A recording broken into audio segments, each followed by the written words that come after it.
Welcome back to Highfield Road. It's 10 to 5 in the evening on 4th of July, but I've made good progress today. As you can see, I have now got 2 full loops in on Highfield Road. So that's what I've been doing all day today, along with making some kits yesterday and today as well. One of them you're going to see now, which is my footbridge for Bradford-on-Avon, or Highfield Road. So to be confirmed if I'm going to call the station Bradford-on-Avon, but again, will be loosely based on it. So that footbridge is very similar to the one which is at Bradford-on-Avon, so that's going to need a paint. And yeah, that was nice to do that one. And if I come back down here, I've also completed another bridge, a road bridge, which is that one there. So what will happen is I'll have the road bridge there, and I'm going to have to get some sort of back seam behind it to make it look like the road goes off. And then behind the station, behind the bridge, it'll be blocked off, and it'll be like in a scenery bit up here, maybe some trees up quite high, and of course it will come off here and block all this off as well. So I don't want anything from the front of the bridge visible until it comes out at this bracket, and then when it comes out here, there'll be another tunnel mouth here. Now it'll be different to that one. It'll be a tunnel mouth rather than a road bridge, because at Bradford-on-Avon you've got, sorry I'm going back again, you've got a road bridge at the end of the station. It then goes off into a tunnel, and then when you come out the tunnel at Bradford-on-Avon, it then comes out onto a level crossing. So plan is now is to, like I said, box it off so it starts here, the tunnel mouth is there, and then just as you come about here, there's going to be a level crossing, and I want to try and get one of those all singing, all dancing ones, which goes off as the train's approaching, all the bells and whistles and all that. So that'd be good. Is in my last update, and I'm not quite sure why I've done it, to be honest, but I mentioned that on the outside loop I made use of some 4th radius curves I had, which was set track, but everything else was streamline, except for the points of the points of streamline, sorry, excuse me. But after I recorded the update, I sat there and I thought, that makes no sense. Why the hell would you have 4 pieces of odd set track in a streamline railway? It just, yeah, it might run alright, but it doesn't make any sense. So I thought, no, if you're going to do it properly, you've got to do it properly. So I took out the 4 small 4th radius curves there, and then I've replaced it with flexi track streamline, so it's all uniform now, and I think that's better. It makes more sense to do it that way. I've got all this set track down here, which I'm gonna probably utilize on the bottom layer, on the bottom section where it's just for storage. You're not gonna see it because there's gonna be a cover coming down here, I expect. I don't think it matters so much if it is set track. I might as well use it up, but yeah, it's undecided at the moment.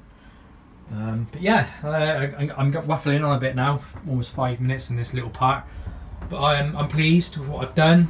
That's going to be it now, like I said, for about 8 days, and then I'll get in here. And the next bit now, you're going to think I'm absolutely beep crazy, but this is all very much just been put down the track, so I can all cut it to size.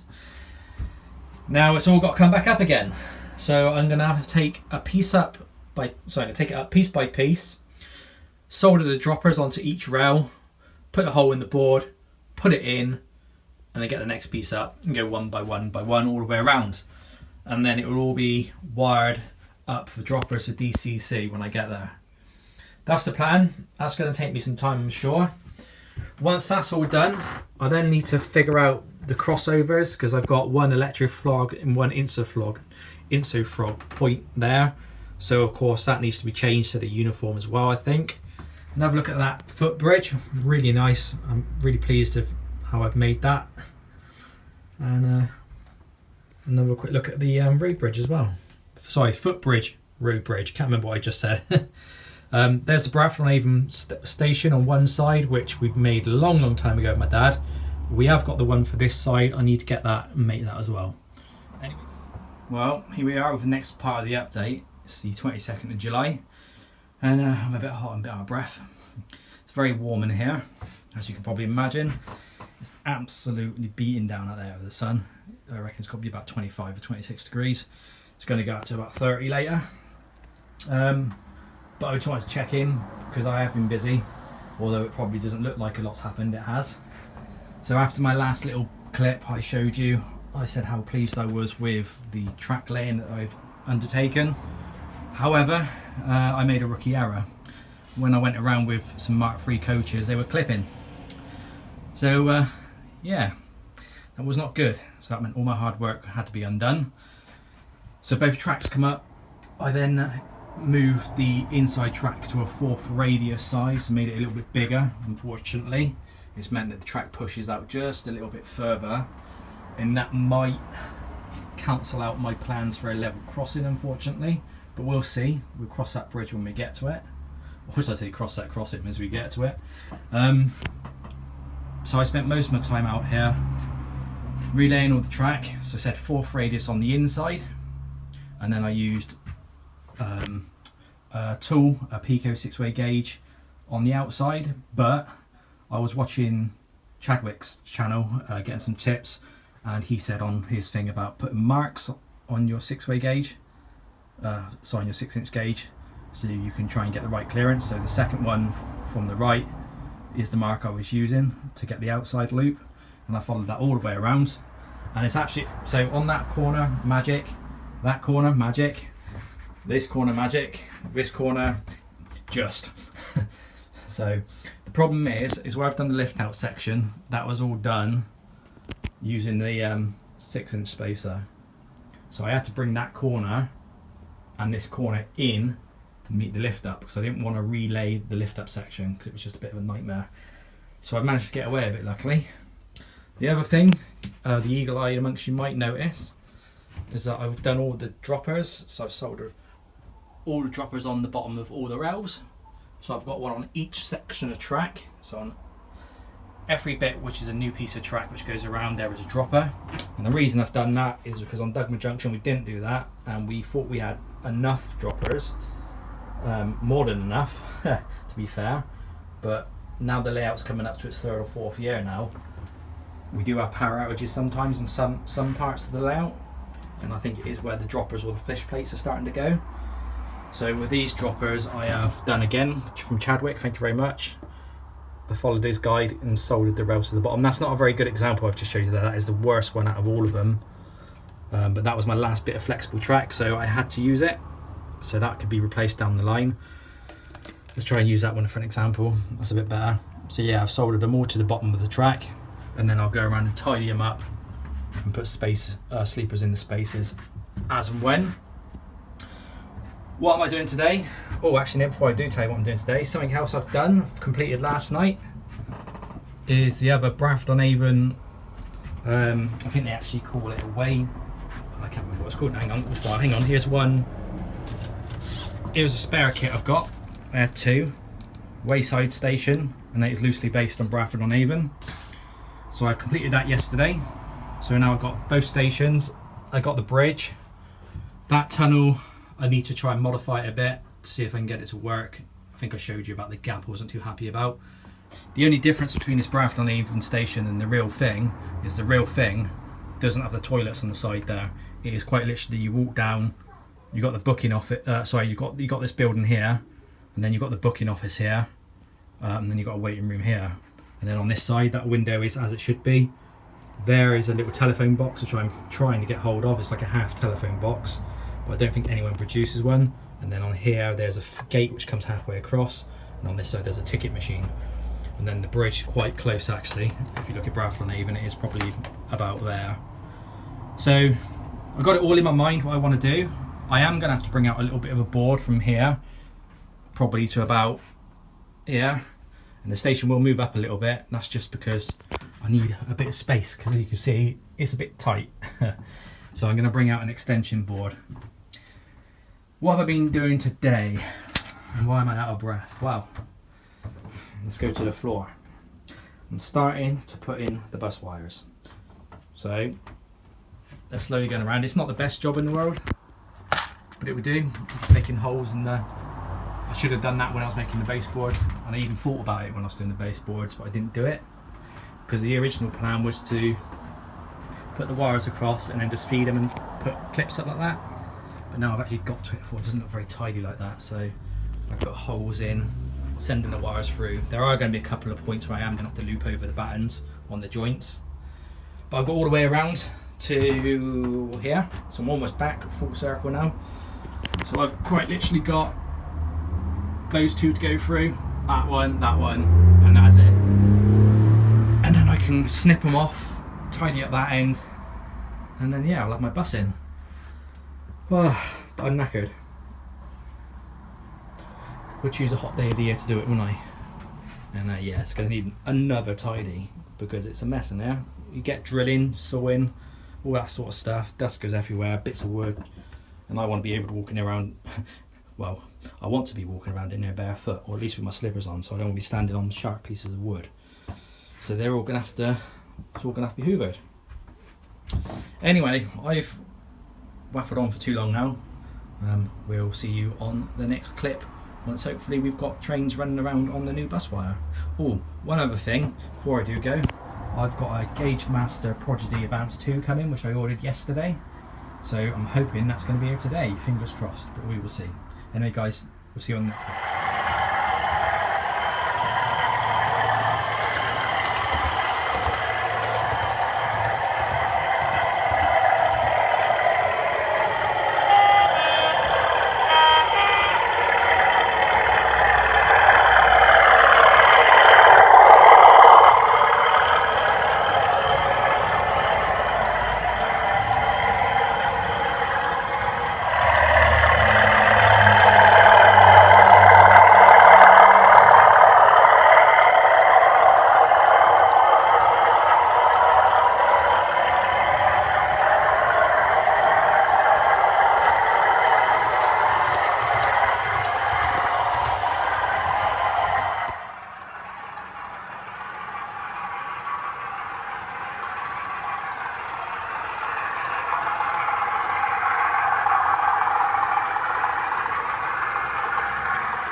Back to Highfield Road, everyone. So a bit more progress. So first of all, we've got ourselves some nice little signs to go on Highfield Road, and they were from Model Railway Scenics. So all I've done on those was literally just masked off the arrow, painted the writing in red, and then done the vice versa, masked off the writing, and then painted the arrows in white. And I think that's quite nice. It's a good job I got two in the pack because I broke the first one, but I only needed one, so that's fine. That's the first thing I've been up to. Coming around as well, also from Model Railway Scenics, it's these little platform benches. I've got 9 of them in total, but I've painted up 3 in like a brown colour just to see what they come out like. So there go on the platforms. What else have I done? I've also made progress on the fiddle yard, which is going to go underneath, or storage section should I say. So we've got 6 lines under there. Okay, so it only goes up to there at the moment, but it's just somewhere for me to hold some locos. And then gradually, as I said before, it will come all the way across and then come underneath the other board where my fishing rods are at the moment, and they will go somewhere else. And there is the wood down there ready to make the baseboards. So yeah, that'll be a project probably on the next video, where hopefully I'll have all this done down here. And then once that's done, I can make a work on the incline, on decline, whatever you want to call it, so I can get trains up and down there. What else has been going on? Before I come on to that, let's move over. So points, Pico streamline points. Let me just get my little pencil a minute, or paintbrush to say. I was having issues because I was doing quite a lot of fault finding on the layout. First of all, I was having issues where on the inside track locomotives were coming around the corner. Not all of them, only if they were tender driven steam trains like Tornado was, for example, and they would cut out on the point. To rectify that fault, I added a dropper there, and I added a dropper, I can't see it now, it's probably on the same side, yeah, it's there. when originally they were there and there. Now I don't know why that should have made any difference, because they're feeding the same rails, but it did, and it secured the fault. So that was good. So that one was corrected. When locomotives were going down this way as well, again the Tornado, when I was using that, it was coming across these points and it was stopping and stalling, and I didn't know why. So I've done a little bit of fault finding with a couple of bits of wire, trying to find out where the fault was. So all I was doing literally was getting wire on each end of each joint and then just troubleshooting and holding it against the track, and if it stopped I knew it wasn't that, and then if it continued I knew what the fault was. In the end, the fault with these brand new Pico points I got from the Isle of Man was, oh sorry, these buggers. So as you can see, in there's a little bar which goes from one rail to the other on both of them. Now on one of them the solder had come away on the back, so all I had to do was flip the point, well, take the point up, which is a bit of a nightmare because I had it all pinned down, and then drop a bit of solder on the back, so I added a new connection and it's cured that issue. So that's absolutely perfect. Alright, so let's come out again, come around. Next project I'm doing yesterday and today, I've made a start on my station platforms. Now I was going to use Pico ones, but I don't like the look of Pico plastic platforms. So if you know me on Facebook, you would notice I've been getting rid of quite a few. If you do need some Pico platforms, leave a comment below, because I've got loads out the back there which need to go, still brand new in their packaging. Don't want much for them. Or if you're a young lad, have them come in, let me know, you can have them if I know who you are. Right, I'd like to help somebody out. If you're a young lad, just drop me a message, comment below, and I'll get in contact with you. Back to the platforms, I've brought these laser cut platforms off eBay. These are a really nice kit and really simple to go together. You literally just pop the sides out of like a little frame. I should have showed you really, but I've done them now and I threw the packs away. 3 little bits, 3 frames, sorry, 2 frames and 3 bits which supporting bits go in the middle. Connect them all up with some wood glue. Perfect, let them set, and then the tops just go on top. I'll leave the link below for those because they are a really good kit, and the guy on eBay was fantastic. He's been really helpful, unlike the last chap I was dealing with, but I won't go into that on this video. That was referenced that road bridge I had down there. You notice it's gone, it's because it's gone back to the cellar, and let's best leave that there. So the guy who's done these platforms for me is going to look at custom making me a road bridge, which is really good. But yeah, as you can see, I've got loads of platform sections now to paint up. I've done a mock-up as such. So the side of the platform is been... Now this is all a mismatch because this is all I've got, and this is what I've been using, right? So you might think, oh bloody hell, why are you doing that and why are you using that for? But I just used whatever I had. So for the sides, I used this Tamiya XF54 dark sea grey paint, and I think that looks quite nice. And then for the tops, the yellow line, I've used a yellow paint pen, which has done the job, to be fair. I brought that ages ago to do axle boxes. So I've done that on some of the ARC wagons, which you can't see because they're down in the fiddle yard hiding. And I thought, oh, what can I use for a yellow line? But I have no yellow paint. I thought, oh, yellow paint pen. And it hasn't done too bad of a job. The tops of the platform, the white colour is actually Pebble Grey 425, and they are from Wix's. Other brands available, but yeah, they look nice. And also the grey colour is a Tidal Wave 945, and that Tidal Wave colour on the top is more of like a bluey grey colour, and it's quite nice actually. And the white colour isn't as bright as it looks on the camera, believe it or not, but I'm really happy with that actually. It looks really good. The yellow line was a bit naff. I'm not very happy with the yellow line. It's not straight. A bit of OCD there. The issue I had on that was I done the Tidal Wave colour first, and then I added the Pebble Grey, and then after that I then tried putting the yellow line on.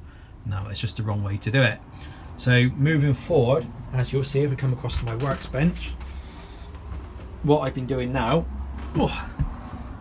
is masking off the lines, painting them with the paint pen, letting them dry. As you can see, I've got about 4 or 5 of them set in here at the moment. They don't take long, a minute or 2 to dry, pretty good. And then they kind of give you that finished effect. And the good thing about these little platform stations are as well, they're engraved, so you can see where you need to put everything.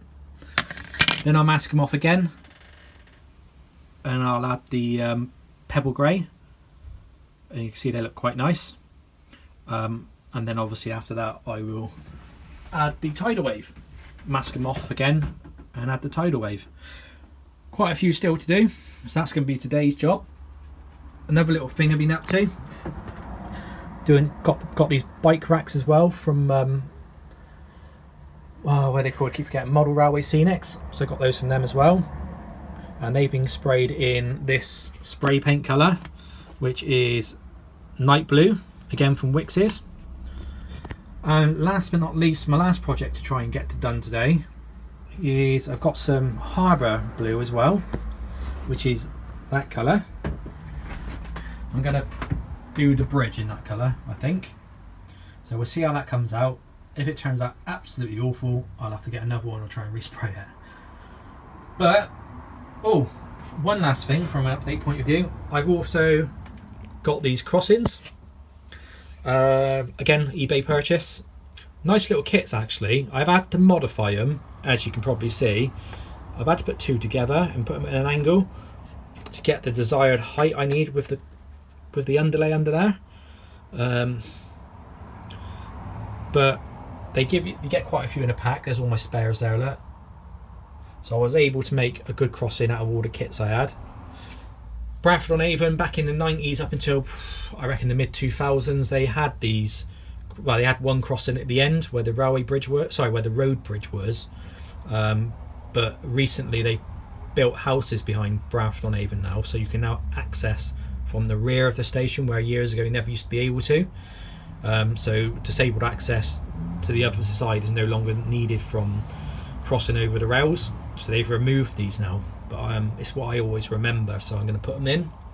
And there's no houses obviously behind mine yet, so yeah, how would they get across? So that's what I've put in there. Right, I think I've gone on for far too long.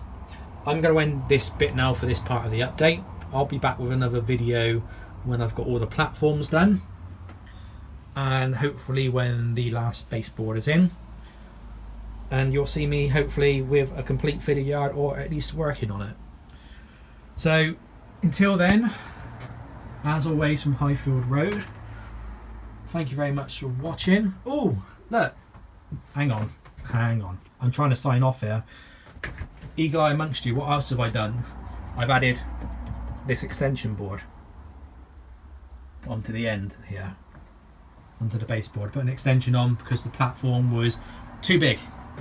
Sorry, not the platform, the station was too big, so it needed to be extended. Anyway, I've showed you everything on this update, so I'll be sure to check in on the next one. Again, thanks for watching, and we'll see you next time.